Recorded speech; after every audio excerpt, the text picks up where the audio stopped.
Bonjour et bienvenue dans cette nouvelle vidéo de présentation de Logisoap. Nous allons parler aujourd'hui des commandes. Après avoir vu l'onglet Paramètres et fournisseurs, nous sommes donc sur l'onglet Commandes, où vous arrivez donc sur votre historique de commandes, classé par date, avec le nom du fournisseur, le numéro de la commande et le prix total.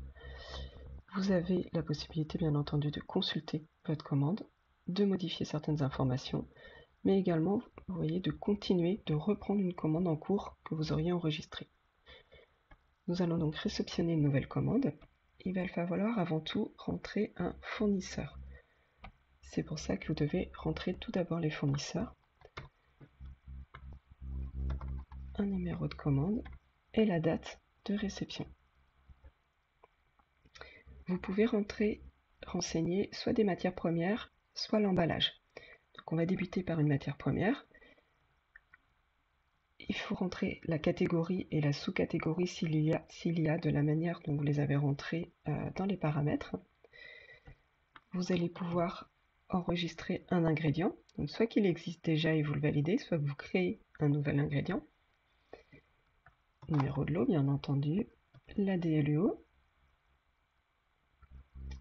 On va aller un petit peu plus loin que mai 2024, par exemple. Le poids, donc je vais réceptionner 1 kg.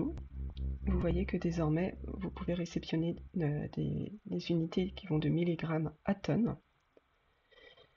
Le seuil d'alerte est quelque chose d'important, c'est ce qui va vous permettre d'avoir une alerte visuelle quand vous passez sous ce poids.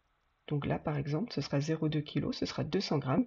Lorsque je vais passer sous 200 grammes de lin, d'huile de lin dans le logiciel, je vais avoir une alerte visuelle. Le prix par kilo en TTC, la taxe, et ça va vous calculer le prix total hors taxe TTC. Et vous ajoutez. Vous avez possibilité de modifier votre ligne et il faut la revalider. Vous pouvez, pour une même commande, enregistrer des emballages.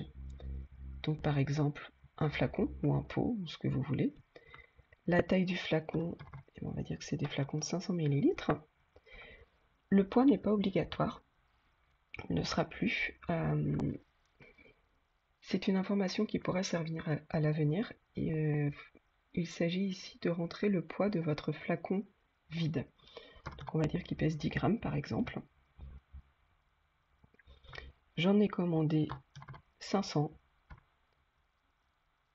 une taxe à 10%.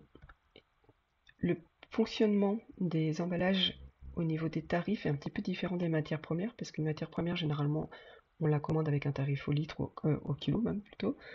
Mais pour les emballages, on est plutôt sur des tarifs au 100, au 500 ou au 1000.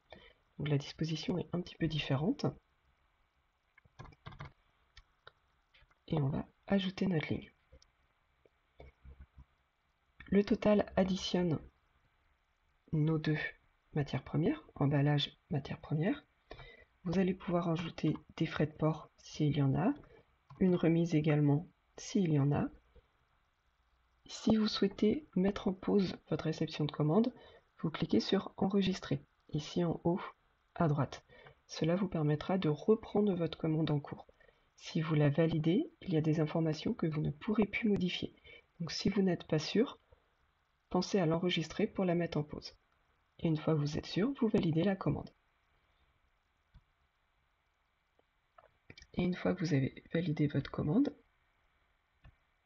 lorsque vous revenez sur votre tableau de bord, vous voyez notre commande, elle est ici.